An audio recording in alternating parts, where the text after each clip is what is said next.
This is Good Morning Jacksonville. Good Friday morning. This is GMJ at 6 o'clock. While you were sleeping, if you haven't heard yet, the third and final suspect wanted in connection to the death of a 7-year-old little girl is now in custody. And the way he was caught was actually pretty interesting. Lindsay Boach is live on that story in just 2 minutes. Stay right there. Also, right now, a gunman on the loose after police say shot a man and took off on the city's south side. Happened around 2:30 this morning on Richmond Park Drive near Beach and Hodges. Now, JSO says the suspect was last seen headed northbound on Hodges Boulevard. There's no suspect description at this time, but we do know the victim is expected to survive. All right, some new details now about the aspiring rapper killed in Jacksonville Beach this summer. Might show a different side of a story we've heard before. So a new police report doesn't paint him as a hero like his family said. We're going to get to that story in just a bit. Right now, though, we've got to check in with your storm expert meteorologist Mike Prangley for a look at your weekend forecast. Hello, Friday. Yes, and enjoying your pet-friendly Friday pictures. We'll get to those, but we got to get you out the door safely. No rain to worry about at the bus stop, 77 Jacks Beach. And we take a look at Otis, reminding us, as the weekend goes, the latest maps in are hotter and drier. So make sure those pets have a cool spot, plenty of water. Let's take a look at why. Well, as we look at the rain chances, they've been lowered. A 40% chance of a storm at the avenues today between 2 and 4 as that sea breeze works in. So really Phillips Highway west would be the storm zone, and it's not going to last long. Okay, more sunshine than rain. That'll continue Saturday as high pressure builds in. Could see a quick shower on the north side 4 to 6 o'clock, and then on the south side on Sunday, look at that high temperature of 93. We head up to Georgia. Oh, got Georgia on my mind, and a lot of heat as well. We'll take a closer look at this, but first, Katie Jeffries in the ViStar Credit Union Traffic Center. Hey, thank you so much, Mike. All right, so it's Friday morning. That feels pretty nice. Let's take a look here towards the Buckman Bridge. Things actually look really good going across all of our bridges at the moment. No reports of construction or crashes or anything like that that would slow you down. If you are traveling, though, across the Fuller Warren, I wanted to let you know they have picked up that construction in that southbound left lane, so you don't need to worry about that anymore. So that's pretty nice. 95 southbound if you're traveling from 295 to downtown. It's about a 9-minute ride there, which is pretty standard for this time of the morning. No crashes out there at the moment, really anywhere around the First Coast, so that is some great news. Even if you are traveling through Clay County, you've got those stoplights along Blanding and along US 17, but you don't have any crashes reported. Justice for 7-year-old Haiti Villanueva takes another step forward. She was killed by a stray bullet Saturday night, and while you were sleeping, the third suspect in her death was booked into jail. It's a story we've been following very closely. First Coast News' Lindsay Boat, she's live this morning with the story of Price's capture, which is pretty interesting. Good morning, Lindsay. Hey, good morning, Keitha. Yeah, and Sheriff Mike Williams said we are going to find you, Abrian Price, and they did, and now he sits in the Duval County Jail. He was booked this morning at about 1:20, and it was actually a JSO officer who was pulling over a vehicle for a broken tail light, and Abrian Price was in that vehicle. He got out, he started to run, and a canine tracked him down, and that's when officers arrested him and then brought him to the jail. Now, again, this is all in connection to the murder of 7-year-old Haiti Villanueva. This happened this past weekend. 2 other people were arrested for this, Stanley Harris and Trevante Phoenix. They are already in jail. They were arrested earlier this week, and at a press conference earlier this week, we heard from the mayor, we heard from the state attorney, and we heard from the sheriff, again saying that they will find him, and they did. They also said that they were going to be arresting anybody or anybody who was helping Price hide out. They were going to be facing charges as well. Haven't heard back yet on if there was anybody else helping. Now, Abrian Price faces felony murder.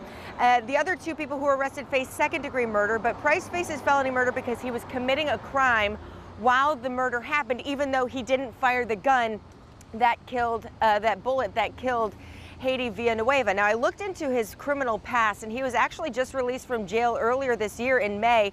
He was booked for cocaine charges, possession of cocaine and then cocaine charges. So again, now he is sitting in the Duval County Jail this morning. He will be in court at 1 o'clock this afternoon. Reporting live downtown this morning, Lindsay Boach, First Coast News on your side. Lindsay, thanks. At 6:05 exclusively here on First Coast News. New video from jail of Russell Tillis back in 2006. And he's in jail right now for the murder of Joni Lynn Gunter. He faces the death penalty, by the way. First Coast News' Shelby Danielson will have more on these videos. What other crimes could have been committed coming up at 6:15. Well, new information from police shed a different light on the Atlantic Beach rapper shot and killed in Jacksonville Beach back in June. Leon Bennett's family spoke of him as they saw him as a hero, but a new police report suggests that Bennett may have started the brawl that took his life. It says that he punched Shaquille Walker first. Walker is one of the suspects arrested in this case. The conflict apparently escalated later after Bennett tried to pull Walker out of a car, and that's when Bennett was shot and killed. That's according to the report. 6:06 now, coming up, ambushed on the job. New details about what happened to a police officer who is now fighting for his life after being shot on duty. And weather-wise, our school today, Brunswick High School. Nice. That's right, the Pirates with plenty of sunshine, a nice breeze, and a high of 88 degrees. And it looks like some drier weather for the weekend as well. We made it through our first week with everybody back in school. So it's your first week of that back-to-school traffic. At least the Buckman Bridge right now looks pretty good. But by about 6:45, you can expect it to start to get congested. Happy Friday to you. It is time to check out your top weekend event in the #1 spot. Now, everybody seems to be buzzing with excitement about this. Bee Friends Farm is celebrating National Honeybee Day with its own Honeybee Festival. This is a free event with lots of activities happening tomorrow from 10 to 7 at the Jacksonville Fairgrounds.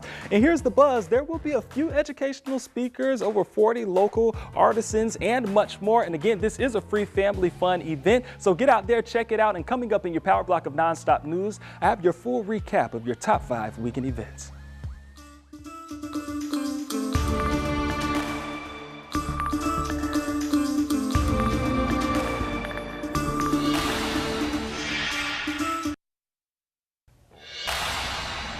Good morning. Good morning, good morning. All ready for the weekend? Always ready for the weekend. All right, so for our Friday, we've got a great start. Green light Good. go. A temperature of 72 degrees at the bus stop to 74 at the beaches. 6:55 on that gorgeous sunrise. And as we go into the afternoon, a pop-up storm west of Phillips Highway near the avenues around 2 o'clock. Not going to last very long with that high of 92. Big events tonight. Oh yes, great on the gridiron for Pedro Menendez at Creekside. Temperature of 82 degrees, and it looks like any storms will be well west. In fact, as we take a look at the big picture, it looks like high pressure's shifting that storm zone well west just in time for the weekend. So we're keeping those rain chances nice and low. We'll take a close look zone by zone coming up. And your roadways so far this morning actually look pretty nice. I haven't heard of any crashes or any accidents or anything like that. This is a quick look out there towards 295 and Lim Turner, so you can see it is moving along out there this morning. You made it through your first week of back to school traffic, so just 9 more months of it until summer again. Let's take a look here towards the Acosta Bridge. So just letting you know, starting next week, you are going to see some work happening on that ramp that goes from 95 northbound, the service road, onto the Acosta. Most of the work's going to be done overnight, things like painting, a little bit of structural work. It'll mostly be overnight, so it shouldn't impact those of you driving across it during the day. It is 10 minutes after 6 on this Friday morning, and here are your national headlines. An Alaska man who killed 5 people and wounded 6 others in a shooting at the Fort Lauderdale airport will formally be sentenced today. Esteban Santiago pleaded guilty in federal court back in May to 11 charges related to that shooting back in January of 2017. The 28-year-old admitted in court documents he used a handgun to open fire in the baggage claim area after flying in from Anchorage. To avoid the death penalty, Santiago agreed to life in prison plus 120 years. He is an Iraq veteran, has been treated for schizophrenia since his arrest. Well, Phoenix police are calling a shooting that left an officer in critical condition an ambush. Police say when the officer stepped out of his cruiser during a traffic stop, the suspect fired 2 shots. The officer did return fire. Both the officer and the suspect were hit by gunshots, police told us. Both are in the hospital now in critical condition. And of course, everyone mourning Aretha Franklin. The soul queen died yesterday, known for hits like Respect, A Natural Woman. So many hits to list all of them. She died at her Detroit home Thursday. She was 76. Now, she had advanced pancreatic cancer. She had won 18 Grammys, performed at the inaugurations of Presidents Obama and Clinton, and she became the first woman ever voted into the Rock and Roll Hall of Fame. How about that? Now, in a statement from her family, they call this loss one of the darkest moments of their lives. And as you can imagine, I know a lot of fans feel that way as well. Of course, many of us do. The good thing is right now she is resting in peace. Amen. Thank goodness. All right, thanks for that, Lou, an icon there. All right, 12 minutes past the hour coming up right here on Good Morning Jacksonville. Early voting is now underway, but there's rising concerns over the November ballot. Those details in just 2 minutes.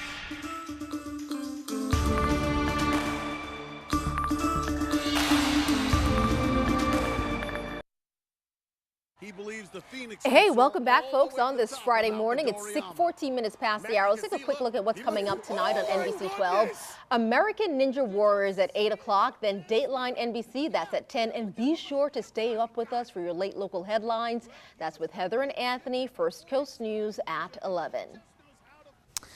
And now to a First Coast News exclusive. Russell Tillis is a man we've been talking about for years, it seems. Now his house was dubbed the House of Horrors. And now he faces the death penalty for the murder of Jody Lynn Gunter, whose body was found dismembered in his backyard, hence the name House of Horrors. Now that home is gone, but now new jailhouse video shows a different view of Russell Tillis. Probably won't make you feel any better about him. The video is from 2006. We've also got a handful of new documents about this interaction with police as well. First Coast News' Shelby Danielson live now with the very latest on this and what is in that video. Shelby? Well, Lewis, we know that Russell Tillis has been in and out of jail over the years, and as you said, he's in jail right now on murder charges awaiting his trial, and we are just about a week away from a pretrial hearing as this new interrogation video we just obtained, of course, along with the information in this police report that shows over a decade ago a young woman came to police after she said that she was raped by a man, and she said that she was at the bus stop near a Walmart when this man approached her in a truck. He threatened her, forced her to get into the truck, and that's when he assaulted her. And then after assaulting her, she says that he dropped her off at a friend's house. Well, police later found a paper towel at the crime scene, and they found DNA on that, and FDLE linked it to Russell Tillis. Russell Tillis denied having involvement. This is a piece of that interrogation video from 2007. Ever threatened any of them to ever kill him? No. Or beat him up if they didn't do what you said? So the names don't really mean much. I mean, you pick a girl up, you have sex with her, you drop her off. The name is irrelevant, really.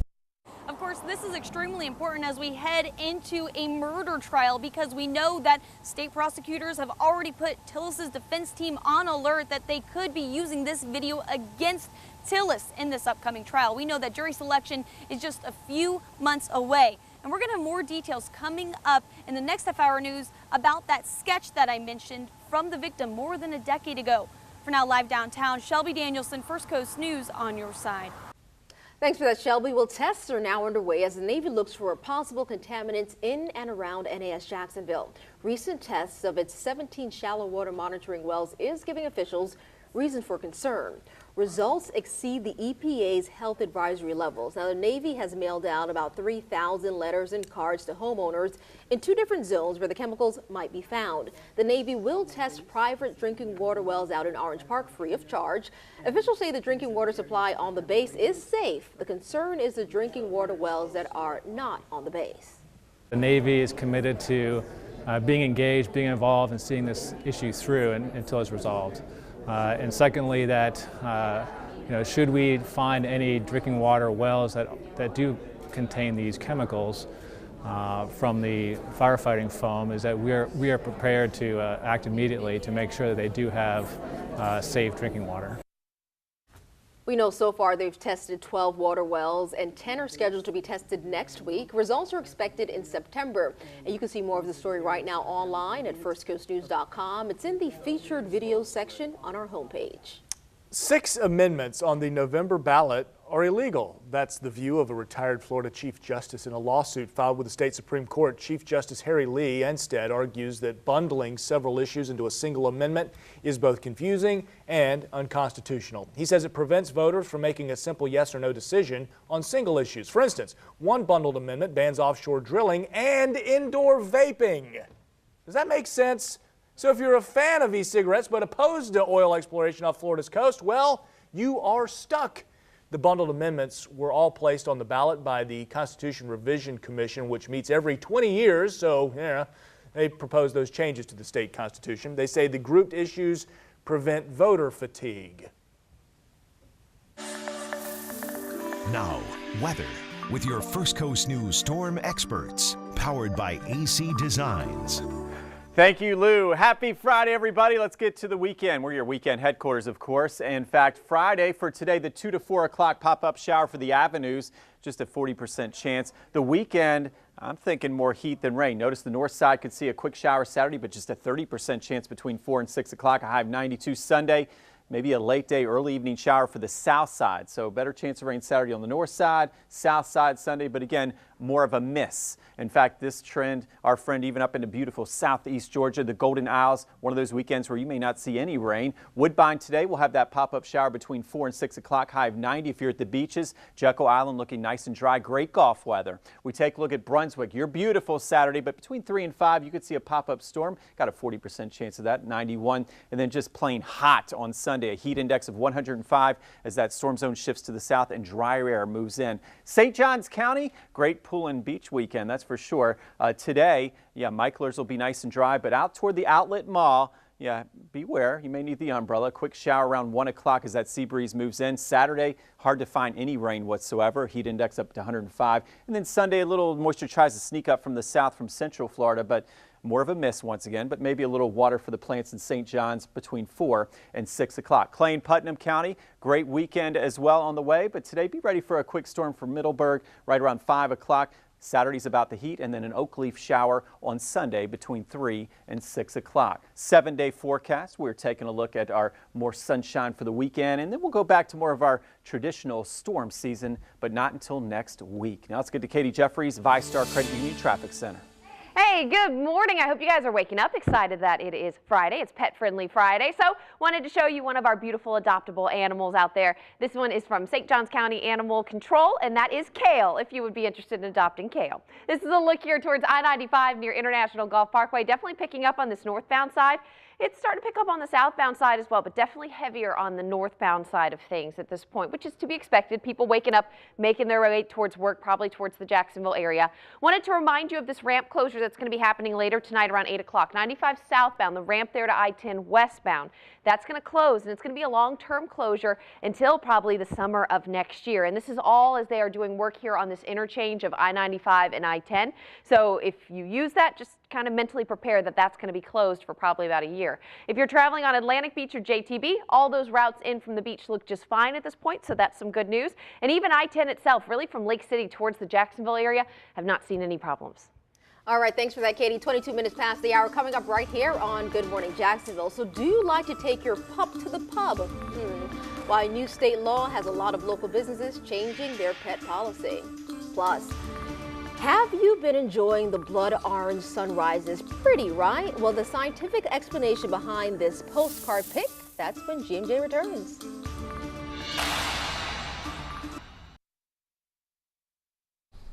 And welcome back. It's now 25 minutes past the hour. If you're just now joining us, perhaps you're just now waking up, here's a quick look at your top local headlines. The third suspect wanted in the murder of a 7-year-old girl is officially in jail this morning. Abrion Price, he was booked into jail overnight. And new jailhouse videos were released of Russell Tillis from 2006. He faces the death penalty for the murder of Joni Lynn Gunter. We're going to have much more details on both of these stories just ahead at 6:30. All right, so Mike Prangley, this is a picture, a beautiful picture that we're showing you here right now of wonderful sunrises. We're getting these orange sunrises. Jessica Jones sent us this. Thank you so much. Use the hashtag GMJ to send us your pictures as well. There is a scientific explanation, and it all begins with Roy G. Biv. Do you remember Roy G. Biv from school? The visible light spectrum, you know, red, orange, yellow, green, blue, indigo, violet. That's right. All about wavelengths. The longer the wavelength, the more red you get for sunrises. And I think Sahara dust. Sahara dust giving us the longer wavelengths, Lou, for those beautiful sunrises and sunsets. So we're usually spoiled rotten here, living here on the First Coast, but just take a look at the sky the next several weeks. Not only do we watch to the east for hurricanes and tropical systems, but this is the time of year we get this intrusion of Saharan dust that has actually traveled over 4,000 miles away, and we're going to see more of it this year than we saw the last couple of years, which is good news. It suppresses hurricanes, but it's because they're in drought in much of Africa and West Africa. So just keep an eye for those postcard pics and send them in so we can share. That means enhanced sunrises and sunsets. It's amazing to think check out that dust can travel so far. I mean, the Sahara Desert, a desert the size of the United States, so there's plenty of dust to go around, but it comes across the ocean, suppresses hurricanes, and also gives us the gift of these wonderful sunrises. And Love what we it. want you to do, just like Jessica did, when you take your sunrise pic, these wonderful postcard pictures, get on social media, send them to us using the hashtag GMJ, and we'll put them right on TV. Let's make the most of this while we've got that Saharan dust out there. That's right. Get out and enjoy. Amen. All right, thanks, guys. So trending here in Duval County, you will not be able to take your dogs inside of Jacksonville's breweries anymore. Here's why. The Florida Department of Health says that beer and other beverages fall under the definition of food, which means dogs cannot go into the tap room. Of course, service animals are still allowed, and some breweries say that dogs will still be allowed in the patio areas. Now, I say that's fair. They're in the patio areas, but our resident animal lover, Katie Jeffries, is here to weigh in on all of this, and you are not happy about this. I'm not happy about it. Because I don't understand. And part of the reason, like, we would take our animals to the breweries or these tap rooms were because we knew we could take our dogs with us. Right. Like, this wasn't a surprise. You would go to these places, you knew dogs would be there. But I wonder how this is going to impact some of these breweries opening up, where the whole thing is like you can bring your dog to the brewery. Like, that's the stick of the business. Exactly. What's going to happen to those? That's what we're hearing from a lot of folks who are on that end of things. We'll see what happens though in the end, right? There's going to be a fight for sure. Oh yeah, there's already folks like this one. All right, folks, 28 minutes past the hour. We're back in just 2 minutes with much more of Good Morning Jacksonville on this Friday morning.